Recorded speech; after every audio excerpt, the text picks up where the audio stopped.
अस्सलामुअलैकुम। आज मैं आपको बताता हूँ खुराक को किस तरह महफूज किया जाता है। जैसा कि हम दूध गर्म करते हैं, दूध को गर्म करने के बाद इसे ठंडा होने के लिए रख देते हैं। अगर दूध 2 घंटे से ज़्यादा ठंडा होने के लिए पड़ा रहे तो इस पे जरासीम हमलावर हो जाते हैं। इस तरह कुछ सब्ज़ियाँ जैसा कि टमाटर, पालक, चिकंदर, मेथी और इस तरह कटी हुई सब्ज़ियाँ, कटी हुई सलाद वगैरह अगर ज़्यादा देर तक पड़ी रहे तो इस पर भी जरासीम हमलावर हो जाते हैं और खाने को और ख़ुराक को पॉल्यूटेड कर देते हैं।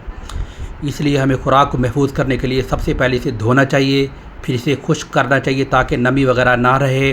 फिर इसे एयर टाइट कंटेनर या बर्तन में रख देंगे ताकि इसके अंदर हवा दाखिल ना हो सके। फिर इसे ठंडा होने के लिए फ्रिज में रख देंगे।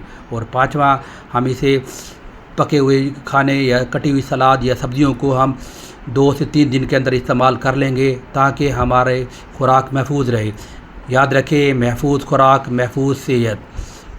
महफूज सेहत होगी, अच्छी खुराक होगी तो आप खुश व खुर्म रहेंगे।